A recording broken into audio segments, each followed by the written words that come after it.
"Who's in here?" he called into the dim hallway. "This is private property. Come out. Now, I'm not asking twice." A beat of silence. Then soft footsteps, deliberate, unhurried, coming closer. A woman appeared in the doorway at the end of the hall, stepping fully into the sunlight streaming through the open back door behind him.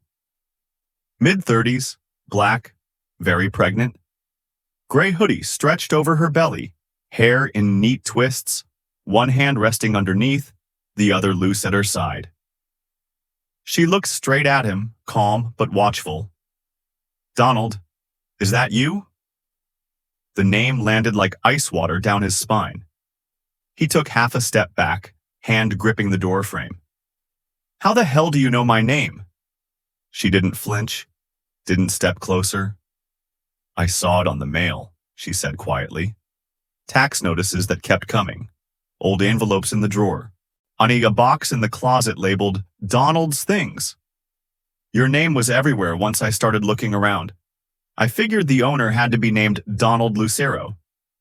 Donald's jaw tightened. "You've been going through my mother's stuff, digging through drawers.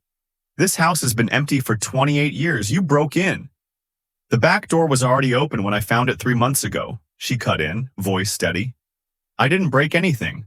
I needed somewhere safe to sleep, somewhere the baby could rest. I clean up after myself. I haven't taken anything."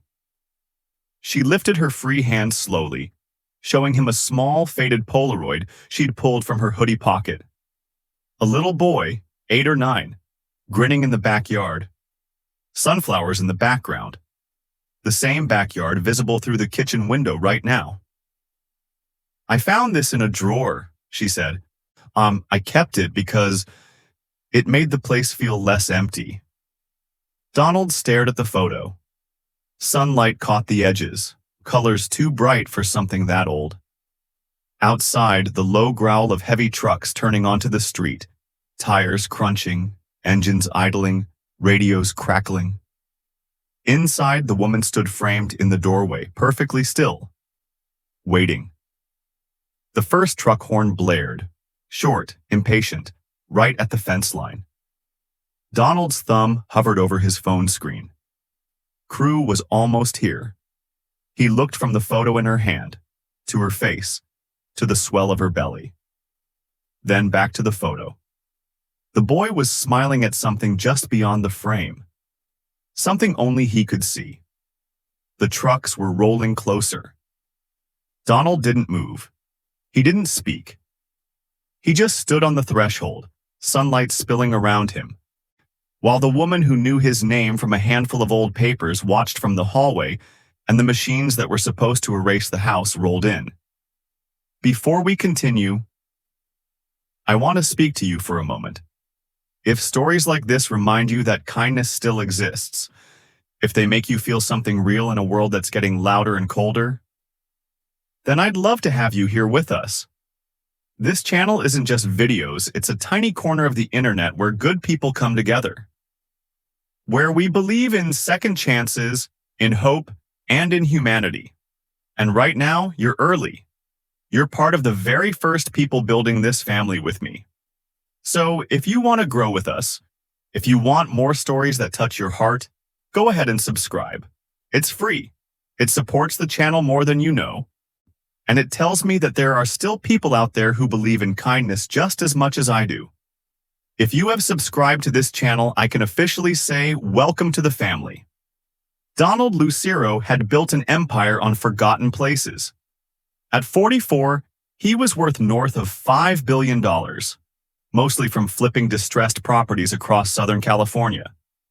He specialized in urban redevelopment. Buy low, clear the slate, build high. Luxury condos in downtown LA, retail strips in Long Beach, mixed-use hubs that turned cracked asphalt into cash flow. His name was on billboards, his face in local business journals, his signature on checks that changed neighborhoods overnight. People called him the king of second chances. Ironic, since he rarely gave them to the past. The Compton house was the last loose end. A single-story ranch on East Compton Boulevard, beige stucco, 3 bedrooms, One bath, built in the late 60s. His mother had bought it with savings from night shifts at the hospital. His father had walked out before Donald turned 10. After the divorce, it became their fortress. Small, but theirs. When his mom died of cancer 28 years ago, Donald was already hustling in real estate school, sleeping on friends' couches, determined not to look back. He paid the property taxes remotely every year, kept the utilities off, let the place sit. No visits, no repairs, just silence. Now the city had approved his latest plan. A compact mixed-use development. Ground floor retail for local entrepreneurs. Second floor affordable apartments. Small parking lot for foot traffic. It would bring jobs, foot traffic, tax revenue. The house had to go. Demolition permits were signed. Crew scheduled for that afternoon. Donald had driven out himself to do the final walkthrough. Closure, he told himself. Progress. He parked the black BMW at the curb, stepped into the bright January sun, and circled the property like he always did, checking windows, testing gates, confirming no surprises. The yard was a jungle of weeds and dead palm fronds. The fence sagged, paint peeled in long curls. Everything looked ready to fall. Until he reached the back door. The knob turned too easily. Unlocked. Donald paused. He pushed the door open. The kitchen smelled faintly of instant coffee and lemon cleaner. Not rot, not abandonment. The counter was wiped down. A single dish towel folded neatly beside the sink. His boots echoed on linoleum that looked recently swept. He raised his voice, calm but commanding. "Who's in here?" he called into the dim hallway. "This is private property. Come out, now. I'm not asking twice." Footsteps, soft, careful, approached from deeper inside. A woman appeared in the doorway at the end of the hall, stepping fully into the sunlight that poured through the open back door behind him. Mid-30s, black, very pregnant. 7 months, maybe 8. Gray hoodie stretched tight over her belly, hair in neat twists, one hand resting protectively underneath. She looked straight at him, calm but watchful. "Donald, is that you?" The name landed like ice water. He took half a step back, hand gripping the doorframe. "How the hell do you know my name?" She didn't flinch, didn't step closer. "I saw it on the mail," she said quietly. Tax notices that kept coming every few months. Old envelopes in the hall drawer. A box in the closet labeled Donald's school stuff. "Your name was on everything once I started looking around." I figured the owner had to be Donald Lucero. Donald's jaw tightened. "You've been going through drawers? Digging through boxes? This house has been empty for 28 years. You broke in." "The back door was already ajar when I found it 3 months ago," she interrupted, voice steady but not aggressive. "I didn't force anything. I needed somewhere safe to sleep, somewhere the baby could rest. I clean up after myself. I haven't taken a thing that wasn't already here." Donald scanned the room again. The faucet didn't drip. The floor wasn't sticky. A small potted herb sat on the windowsill, green and thriving. Someone had been caring for it. "You fix things?" he asked, or almost against his will. She nodded once. "The bathroom faucet was leaking. I tightened it with a wrench I found under the sink. Didn't want water damage getting worse. The place was falling apart. I just stopped it from falling faster."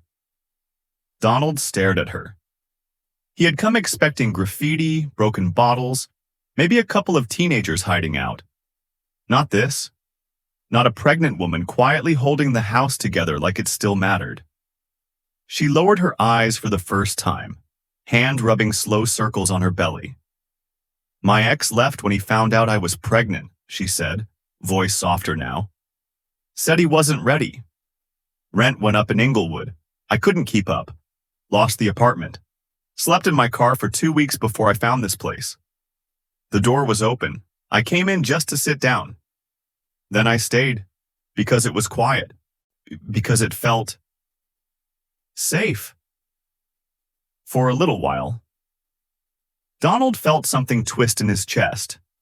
He remembered his mother doing the same thing, working doubles, scraping by, refusing to let the house fall apart even when everything else did. He stepped farther inside. His eyes landed on a small spiral notebook open on the kitchen table. Job applications printed out, resumes clipped to the pages. One header caught his eye immediately. Lucero Properties, Property Management Assistant, application submitted. October 15th, 2025. His own company logo stared back at him. "You applied to my firm?" he said, voice low. Carol followed his gaze. "I did. I'm good with numbers, scheduling, organizing leases. Figured if I was going to stay in the area, might as well try for something steady. Or didn't know you'd walk through the door before I got an interview." Donald felt the air shift. This wasn't just a squatter. This was someone who had looked at the abandoned house, seen potential in it, and tried to make it work, for herself, for her baby, and apparently even for the owner she'd never met. Outside, the first low rumble of trucks turning onto the block rolled through the open door. Engines idling, radios crackling. Donald looked back at Carol. She stood still in the hallway doorway, sunlight haloing her, one hand on her belly, the other loose at her side. He didn't reach for his phone yet. He didn't call the crew to hurry up.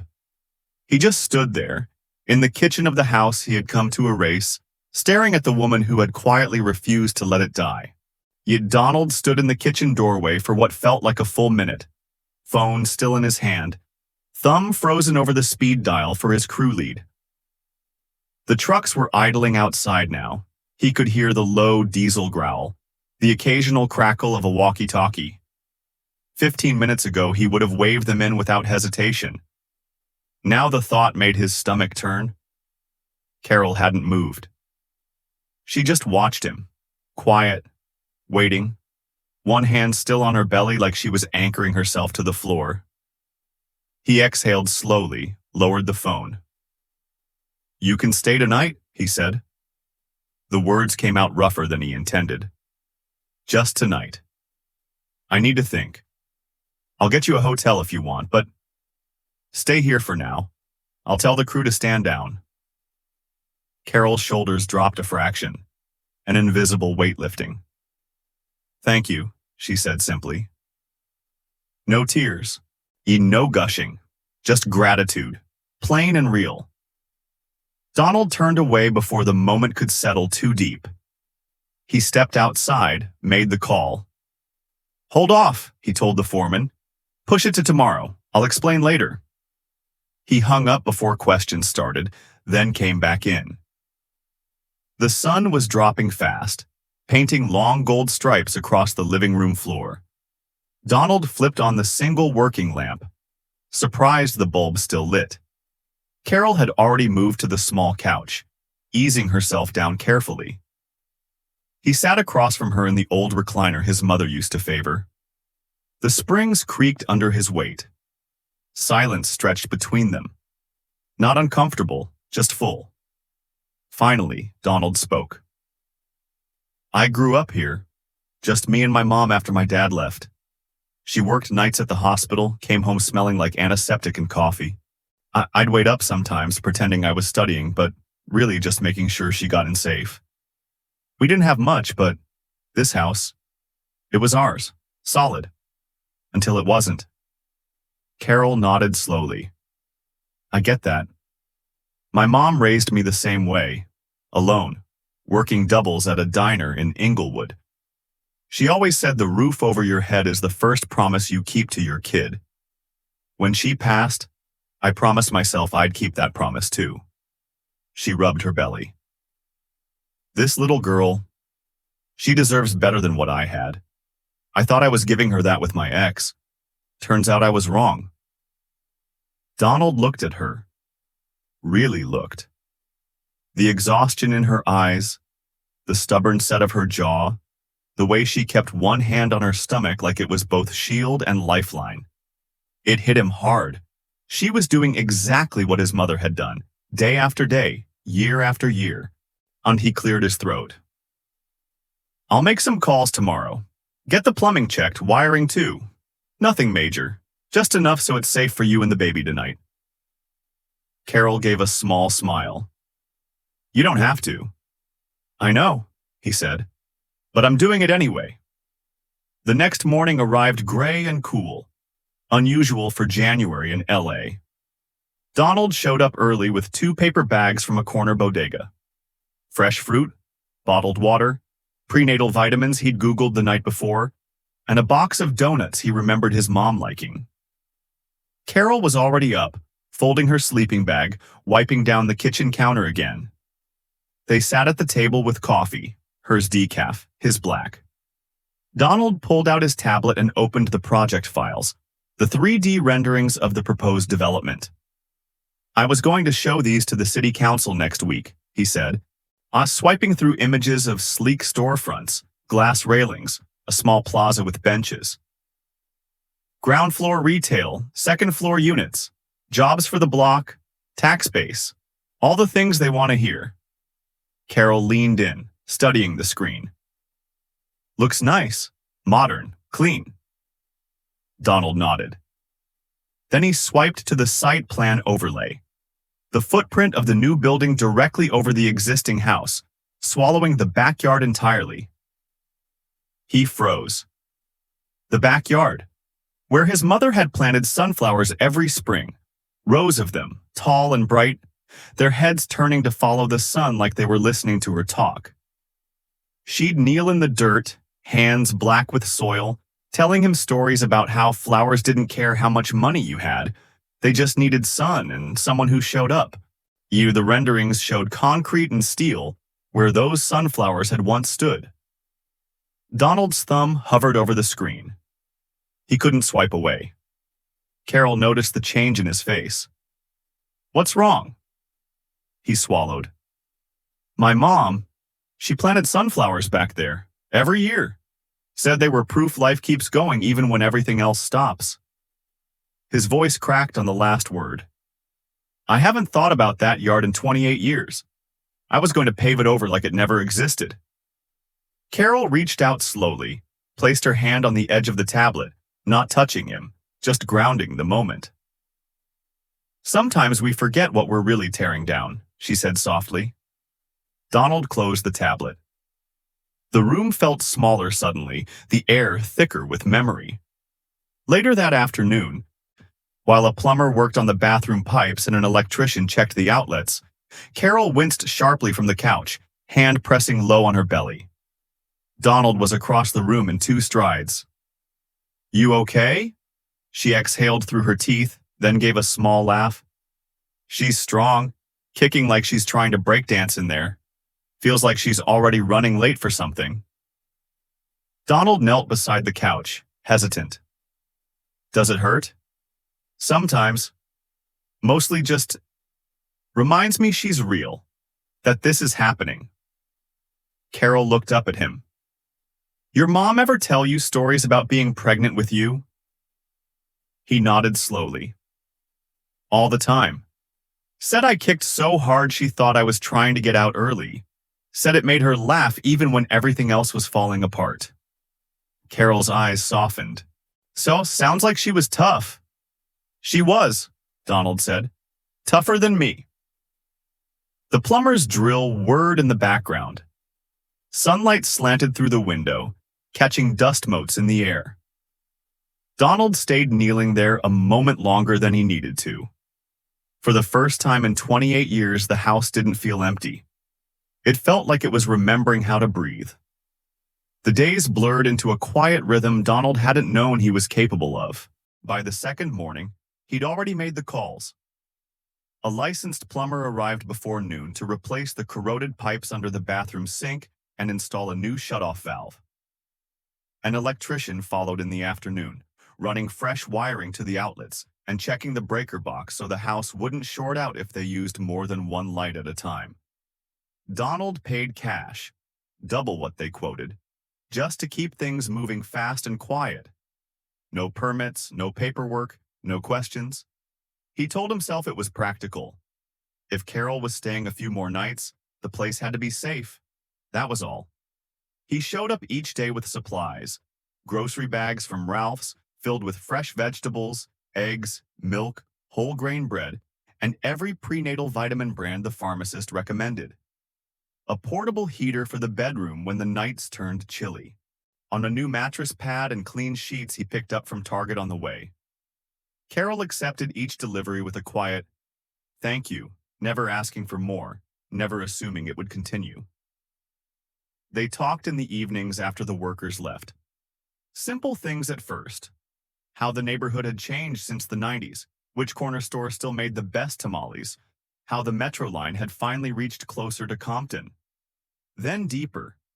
Donald told her about the nights he'd sit on the porch steps doing homework while his mom worked late shifts, how she'd come home exhausted but always asked about his day first.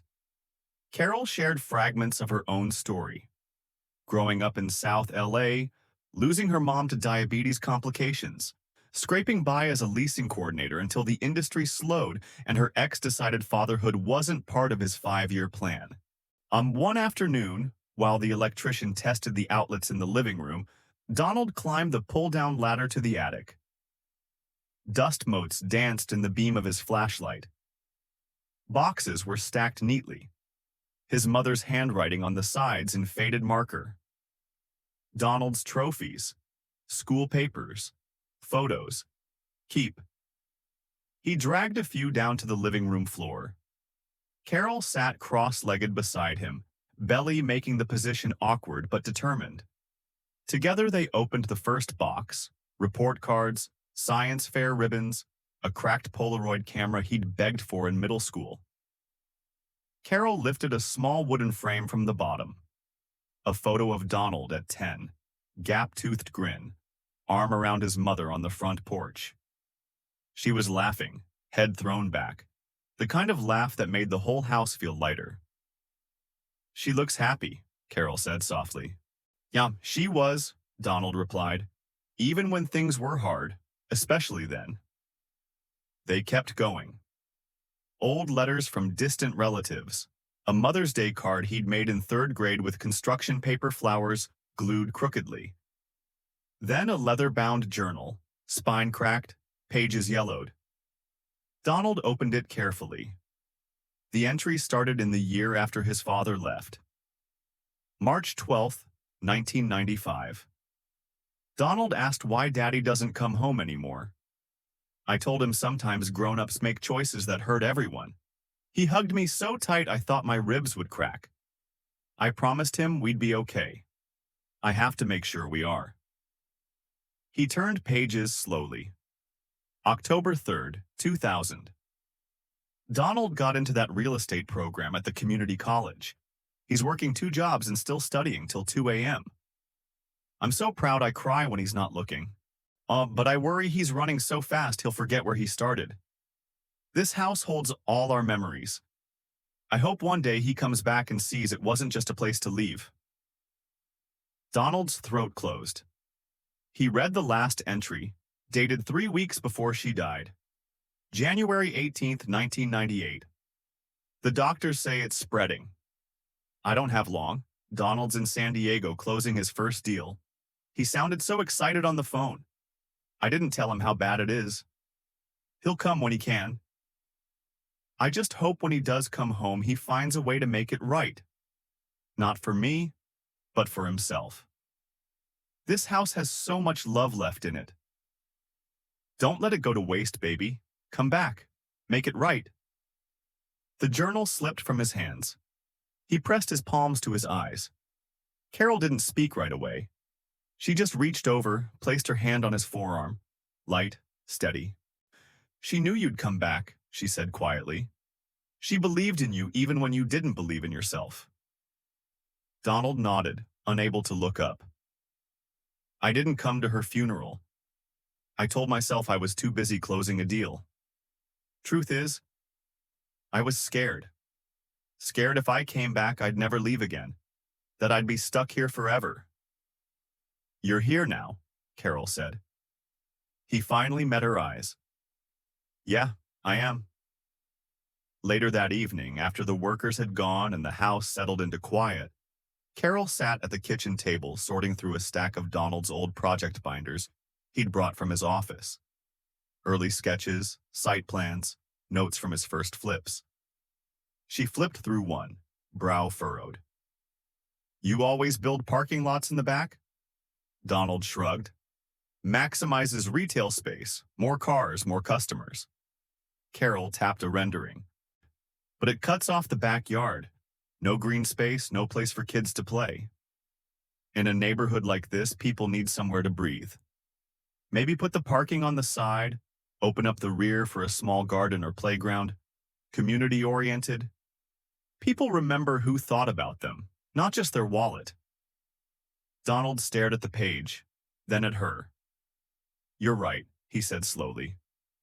I never thought about it like that. Carol smiled faintly. I've been saving, she said suddenly, almost like she was confessing. Every paycheck before I lost the apartment, every odd job since. I've got enough for first month's rent and deposit on a studio nearby. I can move out in a couple weeks. I don't want to overstay. Donald felt the words land heavier than he expected.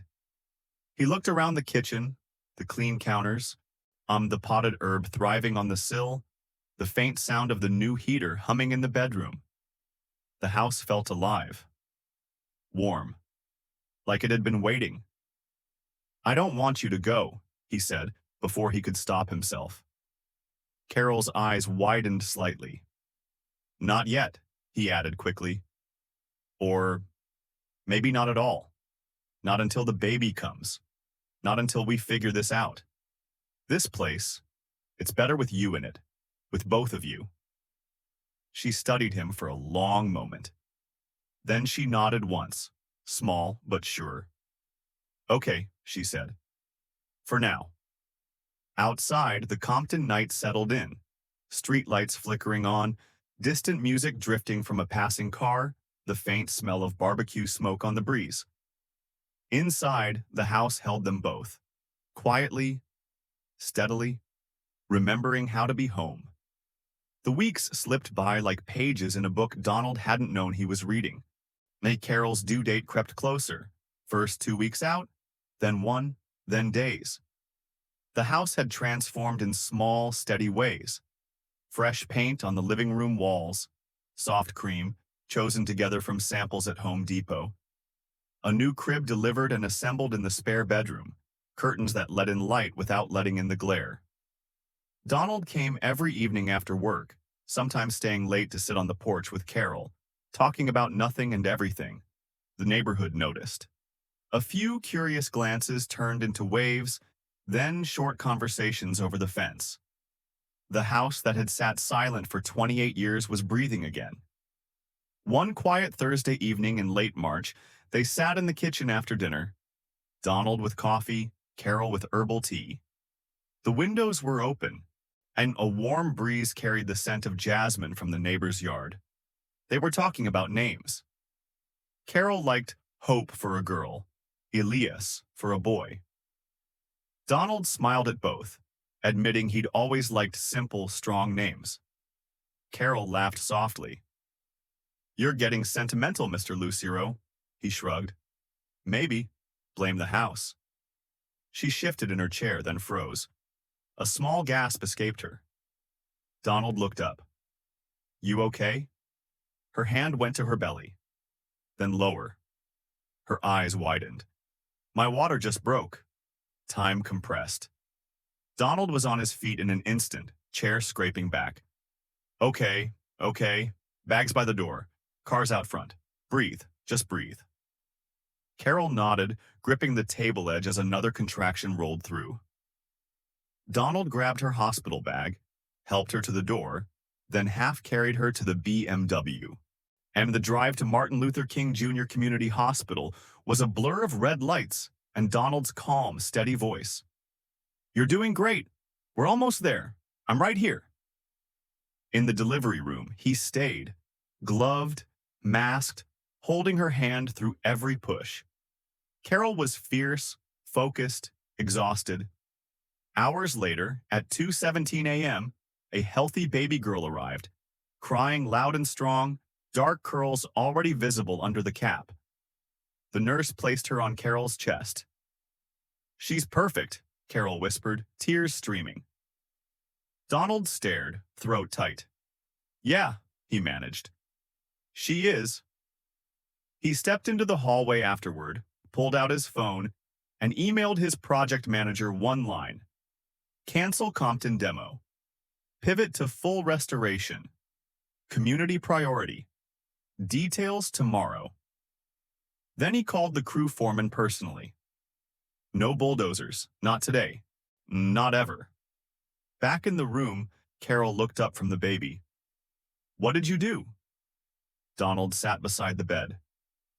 "I stopped running from this place, from all of it." The baby, Hope, gripped his finger with surprising strength.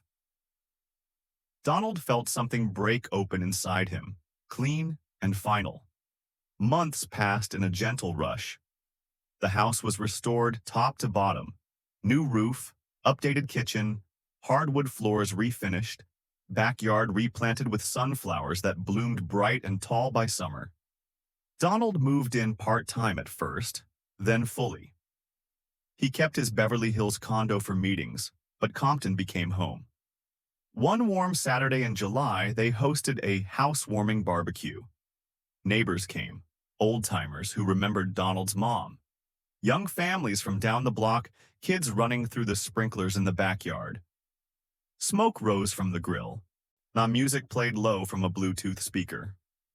Hope, now 4 months old, napped in a shaded bassinet on the porch. An older woman, Mrs. Ramirez, who'd lived across the street since the 80s, pulled Donald aside near the sunflowers. "You know," she said quietly, "this house was a safe haven back in the day. Your mama never turned anyone away. Single moms, kids running from trouble, folks down on their luck. She'd leave the backlight on, door unlocked, just a crack. People called it the quiet house. Said if you needed a soft place to land, it was here." Donald stared at her. "I didn't know," Mrs. Ramirez smiled. "She didn't advertise it, didn't want attention, but word got around. And now look at it, same light on again." Donald looked around, kids laughing, Carol chatting with a group of young mothers, Hope stirring in her bassinet. The house stood proud, walls freshly painted, windows open wide. He felt the full weight of it then. The legend he hadn't known existed, the legacy his mother had quietly built, the way Carol had unknowingly carried it forward. That afternoon, he made the decision final. He converted the front room into a small community office. Free after-school tutoring, job placement help, parenting classes. Lucero Properties shifted focus. No more full demolitions in tight-knit neighborhoods. New projects included green spaces, affordable units, resident input from day one. The Compton House became the model, the Quiet House Initiative, named in his mother's honor. At sunset, as the barbecue wound down, Donald stood in the backyard with Carol and Hope. The sunflowers towered behind them, heads turned toward the fading light. Carol leaned against him. "You did it," she said softly. "You made it right." Donald kissed the top of her head, then Hope's. "We did." The house glowed in the golden hour. Lights on, doors open, voices drifting from inside. It wasn't just a building anymore. It was a promise kept. What will you rate this story from 0 to 10? And what part of the world are you watching from? Comment your country below. Let's build a global community rooted in kindness and second chances. If this story moved you, don't forget to subscribe and share it with your friends.